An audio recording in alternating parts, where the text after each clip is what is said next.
Bonjour à vous et bienvenue dans ce tirage spécial Nouvelle Lune. J'espère que vous allez bien et que vous prenez bien soin de vous. Le message de la semaine passée clôturait en quelque sorte le cycle lunaire. Un cycle qui nous entraînait à monter nos vibrations, à nous libérer davantage et à faire de plus en plus confiance en nos intuitions.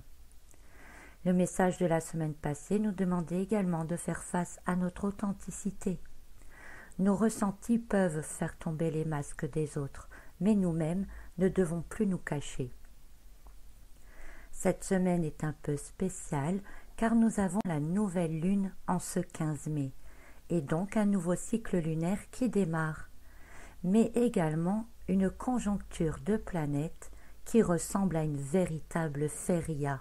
Je vous propose donc dans cette vidéo de faire une approche afin de vous expliquer facilement ce qui se passe au niveau des planètes avant de faire un tirage de cartes à ce sujet.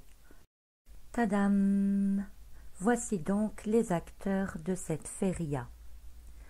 Uranus, pour résumer, c'est une planète avec des vibrations puissantes de transformation, de balayage, d'événements soudains et inattendus, mais qui sont souvent très marquants.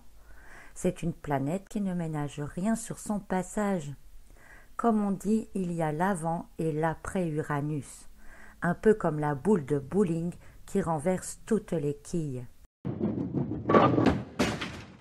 Malgré tout, c'est toujours un nettoyage bénéfique, même si les événements qu'elle propose ne sont pas toujours faciles à vivre.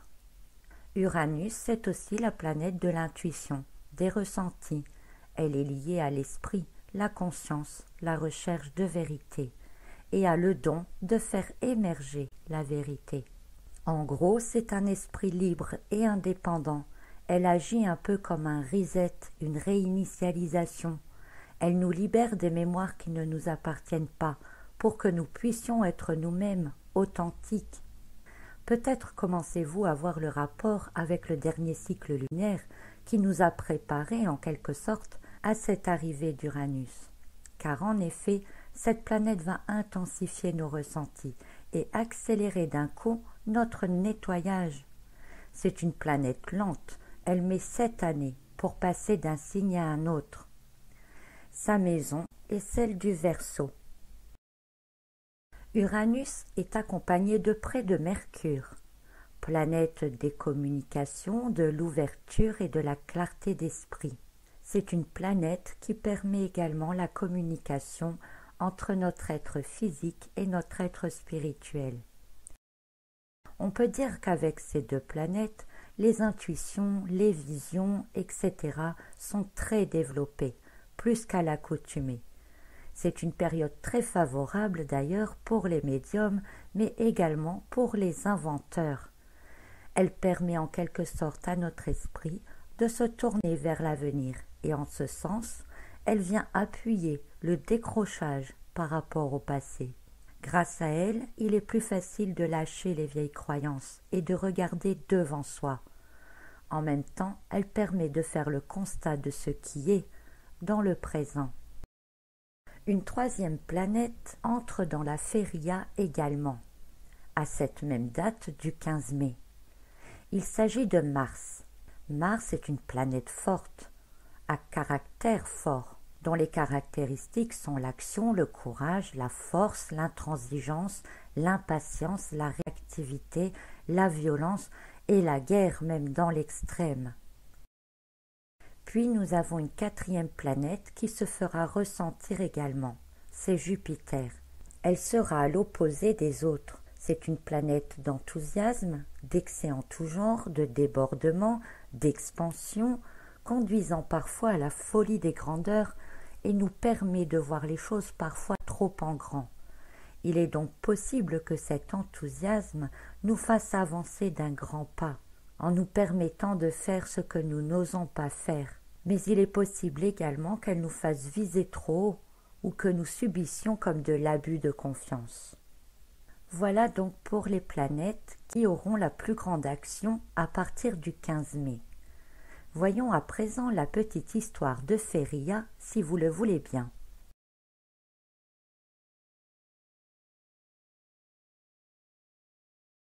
L'événement majeur est l'entrée d'Uranus dans le signe du Taureau. Le Taureau est le signe le plus représentatif de l'élément terre. L'agriculture, la nourriture, les traditions, les finances, la stabilité, les possessions matérielles, la maîtrise de soi, mais également l'ensemencement, puisqu'il est représentatif de la force, de la nature, de la puissance de la planète, qu'il est un signe de printemps, un peu comme s'il était porteur de l'énergie capable de féconder la matière, de rendre réel et concret ce qui est énergie et abstrait. Notre taureau est donc là, tranquille, bien installé dans son pré, entouré de ses compagnes, il profite de la vie, c'est la star de son environnement, bien cadré, bien délimité, il a tout ce dont il a besoin.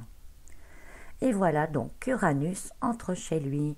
Uranus, je vous rappelle, énergie de changement soudain qui ne passe pas en général inaperçue. C'est un peu la boule de bowling qui vient de la maison du Verseau, une dissonance entre les deux signes, Taureau et Verseau, amenant une confrontation entre l'élément air et l'élément terre. Alors mon but n'est pas de parler de multiples catastrophes ou de vous rappeler des faits anciens, il y a d'autres vidéos qui en parlent très bien. Mais imaginez seulement que vous tenez dans votre main une boule pleine de poussière, et que vous vous mettez à souffler sur cette boule pour ôter la poussière.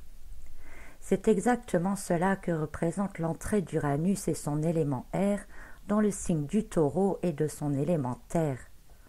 Ensuite, imaginez la boule de bowling lancée dans l'enclos du Taureau, qui renverse tout ce qui est en place et qui forme les repères de notre Taureau. Déjà, notre Taureau, il va pas être content. Son équilibre va être touché, sa stabilité va trembler et de nouvelles données vont entrer dans son nouvel environnement. Un peu comme si vous débarrassiez une pièce de votre maison et que vous y installiez un nouveau mobilier, totalement différent de ce qui était auparavant, et qu'un autre membre de la famille entre dans la pièce et ne reconnaît plus rien. Maintenant, imaginez un Uranus entrant comme une boule de bowling dans l'enclos du Taureau, et qui apprend en même temps que Mars arrive et entre chez lui pendant qu'il n'y est pas. Un peu comme si vous aviez un ami avec un fort caractère, un peu violent sur les bords, que vous n'appréciez pas plus que ça, et qui se permet d'entrer chez vous sans que vous ne puissiez rien faire parce que vous êtes parti. Et de loin, vous vous mettez à maugréer sur cet intrus qui ose aller chez vous en votre absence. Uranus va donc alors se charger d'énergie défensive et protectrice, et va donc décupler son énergie de base. C'est alors la boule de bowling lancée avec une puissance multipliée par 10. Et en même temps que Mars va bien énerver Uranus, il va donner aussi de la puissance supplémentaire à notre Taureau, principalement en lui faisant voir rouge. Vous avez déjà vu un Taureau qui voit rouge? Bien énervé. Et il faut bien l'énerver un Taureau pour qu'il se décide à se bouger. Et quand il bouge, il écrase tout sur son passage. Mars va donc déstabiliser les petites habitudes du Taureau en l'obligeant à se bouger, à défendre son environnement aussi. Et comme Uranus est accompagné de Mercure, celui-ci aura un avantage puisqu'il va également déstabiliser le mental du Taureau, qui aura alors de plus en plus de mal à comprendre ce qui lui arrive, et qui en même temps réagira au quart de tour. Notre ami Taureau sera donc bousculé physiquement et mentalement, un nettoyage complet en somme. Il sera bien obligé de lâcher prise, comprendre que son petit train-train tranquille fait partie du passé, et qu'il faut lâcher ses habitudes pour en prendre de nouvelles s'il ne veut pas finir par devenir fou, et retrouver ensuite sa stabilité légendaire et son calme intérieur. Un Taureau obligé de s'adapter aux changements, aux nouvelles conditions. Voici donc ce qu'est la feria des planètes au moment de cette nouvelle lune du 15 mai. D'ailleurs, pour y revenir à cette nouvelle lune, elle se produit juste avant l'entrée d'Uranus dans le signe du Taureau, un peu comme si elle venait ouvrir le portail énergétique, agiter le drapeau de départ ou encore lancer le début des festivités. En ouvrant le portail énergétique, elle va accélérer le travail mis en place durant le cycle précédent. Nettoyage, changement, modification, accélération de conscience, ouverture d'esprit, intuition décuplée, et j'en passe. Elle va accentuer notre possibilité de nous décharger d'énergie stagnante dont nous n'arrivons pas à nous dépolluer. Nos mémoires cellulaires seront également prises dans ce nettoyage profond. Ce sera plus facile pour les personnes qui ont déjà bien amorcé ce travail durant les mois précédents, mais cela restera quand même assez déstabilisant. Le but de ce déchargement d'énergie est de faire de plus en plus de place pour pouvoir accueillir les nouvelles énergies qui viendront s'installer ensuite, car un flot d'énergie nouvelle, puissante, dominée par l'élément eau, ouvrant des portes et des connexions avec l'infini, pourra couler en nous de manière fluide au moment de la pleine lune. Cette nouvelle lune est donc bien un portail énergétique ouvrant la marche à l'entrée d'Uranus dans le signe du Taureau, et cela pour un cycle de 7 années. Un cycle pendant lequel tout est possible et imprévisible. Dans le moment présent, et principalement durant la première quinzaine de cette nouvelle lune, des choses devraient bouger. Si vous étiez enlisé dans des situations interminables, si vous aviez envie de faire des choses nouvelles sans trop savoir comment vous y prendre, ça peut enfin bouger. Vous pouvez profiter de l'énergie d'Uranus en provoquant de nouvelles actions, en faisant les choses autrement que ce que les règles vous imposaient et qui finalement ne fonctionnaient pas pour vous. Attendez-vous à de l'inattendu, de la surprise, des chamboulements, pourquoi pas. Ce n'est pas vraiment le moment d'imposer vos volontés, mais de vraiment vous laisser porter, transporter, ne pas résister, si vous voulez suivre le courant. Et c'est un peu à cela que le cycle lunaire précédent vous préparait. Un peu comme notre taureau dont l'enclos est subitement dévasté, dérangé. Laissez-vous guider par vos intuitions car elles seront décuplées avec Uranus. Vous aurez l'esprit clair avec Mercure et vous aurez envie d'agir avec Mars. Et le tout dans une certaine joie, un certain enthousiasme avec Jupiter. Comme toujours, tout a deux côtés, à vous de ne pas basculer dans le côté opposé. J'ai donc tiré une carte pour chacune des planètes de cette feria, afin d'obtenir des indications supplémentaires sur leur rôle à jouer. Je vous propose de commencer avec Jupiter, pour laquelle j'ai tiré le 3 des bâtons. Les bâtons, énergie de feu, apportant une amélioration, de l'envie d'action tournée vers l'avenir. Cette envie d'avancer enfin vers cette lumière, un nouveau monde dans lequel tout est possible, de construire ou reconstruire quelque chose sur un terrain vierge. Regardez cette boule d'énergie mêlée d'ombre et de lumière en parfait équilibre et en proportion dans le symbole du yin et du yang dans la main du personnage. Pour ce personnage, il ne tient qu'à lui d'agir. Tout est vierge et ouvert devant lui. Il y a donc beaucoup d'espoir dans cette carte, mêlée à un esprit d'aventure, de nouveau départ. Le rôle de Jupiter est donc bien de nous apporter cette sensation que tout est possible et réalisable. Vient ensuite la carte du 9 des épées que j'ai tirée pour la planète Mercure. L'énergie de cette planète pouvant en effet se retrouver dans les épées, puisque c'est une planète qui agit sur notre mental et nos communications, tout comme l'énergie de la série des épées. Un 9 des épées nous précise également la confusion mentale. Il vient mettre le doute sur nos croyances, nos acquis sur lesquels nous sommes installés et en même temps emprisonnés. Elle annonce également qu'il va falloir bientôt se réveiller, amener une nouvelle conscience sur ce qui est, pour pouvoir nous libérer par la suite. Écarter les épées qui sont devant le personnage. Le rôle de Mercure est donc bien de bousculer notre mental, nous obliger à nous détacher de vieilles croyances, de remettre de l'ordre dans nos pensées et de nous bouger de notre attitude passive et de notre esprit enlisé. Voici maintenant la carte que j'ai tirée pour Mars. le 4 des coupes versa. Regardez bien cette carte, avec ce bateau qui part au loin, une nouvelle destinée, de nouveaux horizons à découvrir. On quitte la terre ferme et stable, ainsi que ses limites, pour naviguer vers l'inconnu. Remarquez également les 4 coupes renversées ici au premier plan. Les coupes, symboles émotionnels, qui touchent tout ce que l'on aime, que l'on a acquis, que l'on protégeait précieusement, mais qui sont abandonnées là, comme si elles ne servaient plus à rien. Le personnage est sans doute parti sur le bateau, laissant derrière lui des choses qui lui tenaient certainement à cœur, mais dont il sait que cela le maintenait attaché à cette terre et ses limites. Il s'en est donc détaché pour s'alléger et partir ailleurs, voir et faire d'autres choses. Il est dans l'action. On peut donc penser que le rôle de Mars est de nous obliger à avoir des actions libératrices. Sauter enfin le pas pour pouvoir avancer, se donner les moyens d'aller plus loin, de passer outre les limites imposées par la Terre pour aller en mer. Pour la planète Uranus, j'ai tiré ensuite la reine des épées. Encore une énergie d'épée, donc mentale, qui correspond bien à l'énergie du Verseau, portée et apportée par Uranus. Regardez bien cette carte, faisant penser à celle de la justice, mais sur le plan mental. Uranus tranche, décide, balaye ce qui ne lui plaît pas, pour imposer ce qui sera mieux.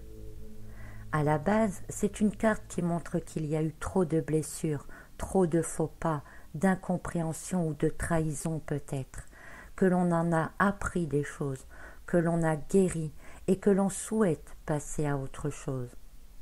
On peut en ce sens dire qu'Uranus vient combler nos désirs. Vous avez appris mais vous n'appliquez pas ou vous ne pouvez pas exprimer, être authentique.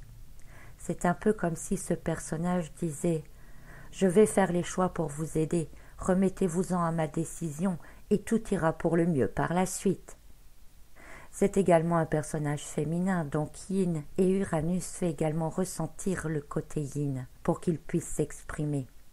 Carte de fortes et puissantes intuitions qui a pour but de faire éclater la vérité, d'imposer la vérité et de nouvelles lois, faire émerger l'authenticité, ne plus être dans le paraître, mais être dans l'être. Bon alors tout ça c'est bien, et notre petit taureau dans tout cela?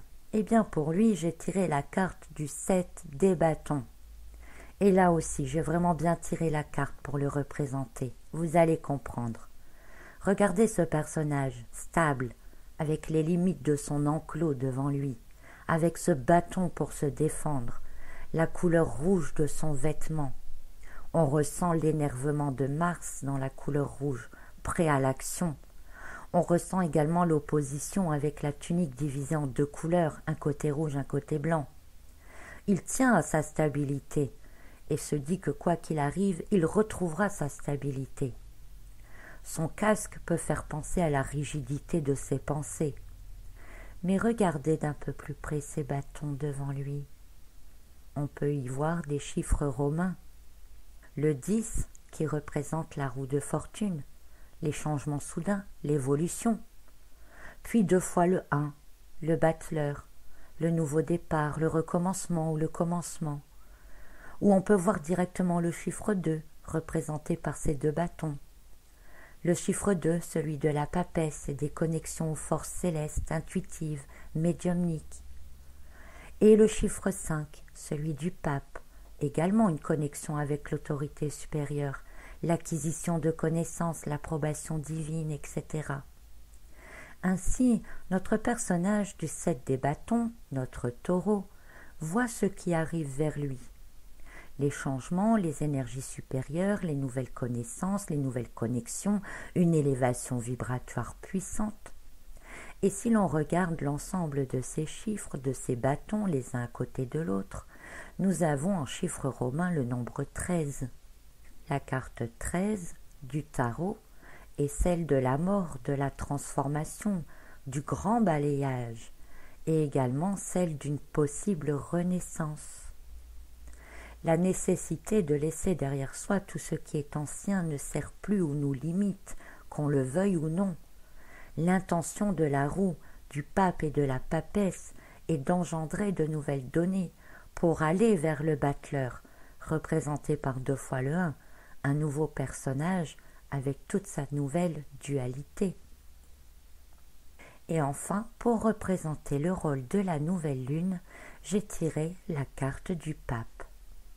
Je reprends ici la signification donnée dans le petit livret du jeu, qui est l'obligation de regarder vers le haut, la possibilité d'avoir des visions plus hautes et plus loin, et en ce sens elle confirme l'augmentation de nos visions, de nos intuitions ressenties, un peu comme une étoile à suivre. Toujours d'après le petit livret, c'est une nouvelle conscience basée sur le bien commun, suite à un bouleversement spirituel. Et l'on peut alors comprendre que ce bouleversement spirituel vient tout de suite après avec l'entrée d'Uranus. Mais avec ces 2 clés présentes à ses pieds, j'ai envie de dire que l'on a toujours le choix et que l'on peut choisir la voie que l'on désire. Il faut donc choisir en âme et conscience. L'une ouvre une porte vers la connaissance acquise depuis toujours, nous relie à nos fondements, ceux appris dans les livres par exemple. Et l'autre nous ouvre une porte intuitive, guidée par la flamme de la bougie. Si vous regardez les personnages, l'un a son nez collé sur son livre et ne peut donc pas regarder plus loin ou plus haut, alors que l'autre a le regard levé et se donne la possibilité de voir autrement ou de comprendre autrement. La Lune arrive donc un peu avant l'entrée d'Uranus en Taureau. Elle ouvre une porte multidimensionnelle, élevant nos perceptions et nous indiquant de faire nos choix. Puis Uranus arrive avec son épée bien droite, prête à faire table rase du passé pour ne plus revivre toutes les souffrances passées et nous permettre d'accéder à autre chose. Elle est suivie de près par Mercure qui vient mettre des doutes, de la confusion dans tout ce que nous croyons. Ces 2 acolytes entrent donc chez le Taureau comme une boule de bowling qui lui voit arriver gros comme une maison qu'il va falloir se tenir prêt à affronter des changements qu'il n'apprécie pas forcément dans un premier temps. En même temps, Mars arrive chez Uranus, accentuant son énergie d'action et permettant une libération et un détachement. Et du côté du Taureau, Mars lui donne une certaine force de rébellion. Et enfin, à l'opposé, nous avons Jupiter, qui montre une terre promise, nouvelle, dans laquelle tout sera à construire, reconstruire, dégagé de tout ce qui est inutile, dans laquelle nous sommes créateurs en utilisant au plus juste notre équilibre naturel. Reprenons juste un peu la carte du 7 des bâtons, celui de notre Taureau. Quelle belle coïncidence avec cette carte quand on sait que l'action d'Uranus sur le Taureau va durer 7 années et que la carte porte donc le chiffre 7. En sachant qu'Uranus va titiller en quelque sorte le Taureau jusqu'au novembre environ, puis ressortir de chez lui pour ensuite re-rentrer dans ce signe en mars 2019. On peut alors penser que dans la première vague énergétique de ce portail, notre personnage sera soumis à la roue, c'est-à-dire au changement, à l'ouverture plus grande des consciences, avec la papesse, à la multiplication des intuitions et des connaissances, et à l'énergie de feu et de cœur représentée par le 5 avec des bâtons. Des voies à suivre qui vont être montrées, dévoilées, mises à jour, et pour lesquelles nous avons bien entendu toujours le choix. Et ensuite, il y aura la deuxième vague énergétique, à laquelle notre Taureau sera confronté, qui sera celle de l'énergie de grand nettoyage, de la carte 13.